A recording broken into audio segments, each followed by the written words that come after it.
আপনার সন্তান দাঁত ব্রাশ করার সময় কি পেস্ট খেয়ে ফেলে?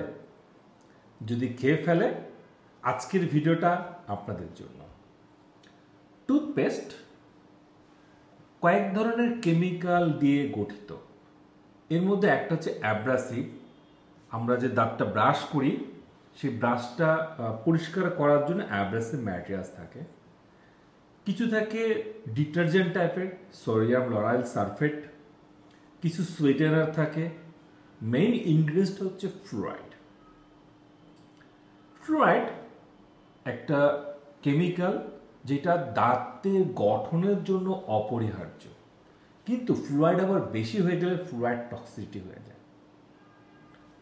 ফ্লুরাইড টক্সিসিটির দুটো পার্টে আমরা যদি বলি, প্রথমত হচ্ছে ইনিশিয়াল টক্সিসিটি। সাধারণত বাচ্চারা যদি খুব বেশি পরিমাণে খেয়ে ফেলে, সেক্ষেত্রে তার নওশিয়া ভমিটিং হতে পারে, তার শরীরে র্যাশ হতে পারে, এছাড়াও তার অ্যাবডোমিনাল পেইন হতে পারে। এ ধরনের কন্ডিশনে আপনাকে ঘাবড়ানোর কোনো কিছু নাই, জাস্ট কিছুক্ষণের মধ্যে এটা ঠিক হয়ে যায়। লং টাইম টক্সিসিটি, এই ক্ষেত্রে লং টাইম ফ্লুরাইড ইনটেক বেশি পরিমাণে করলে দাঁতগুলো চকি হোয়াইট অ্যাপিয়ারেন্স হয়ে যায়, দাঁতগুলো সাদা সাদা হয়ে যায়, এবং কিছু বেশি খারাপ কন্ডিশনে টুথগুলো ব্রাউন কালার হয়ে যায়।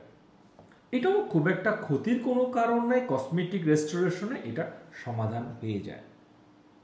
এখন আমরা এটা সমাধান করব কিভাবে? আমরা 1 থেকে 5 বছর পর্যন্ত বাচ্চাদেরকে নিজ হাতে ব্রাশ করিয়ে দিব।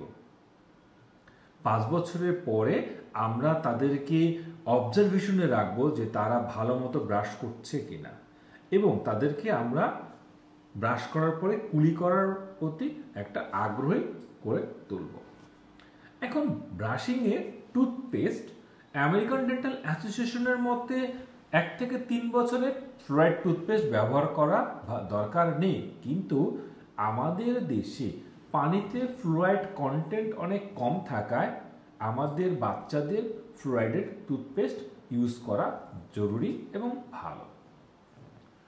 আর 5 বছরের পর থেকে আমরা যে কোনো টুথপেস্টই তাদেরকে প্রোভাইড করব। আপনাদের বাচ্চা যদি সামান্য কোনো টুথপেস্ট খেয়ে ফেলে, এটা নিয়ে ঘাবড়ানোর কোনো কিছু নাই। এটা যা স্বাভাবিক, আপনারা যা স্বাভাবিকভাবে নিয়ে নেবেন। আর আপনার বাচ্চার যে কোনো হেলথ সম্পর্কিত প্রয়োজনে ওয়ান স্মাইল ডেন্টাল আপনাদের সেবায় আছে। আসসালামু আলাইকুম।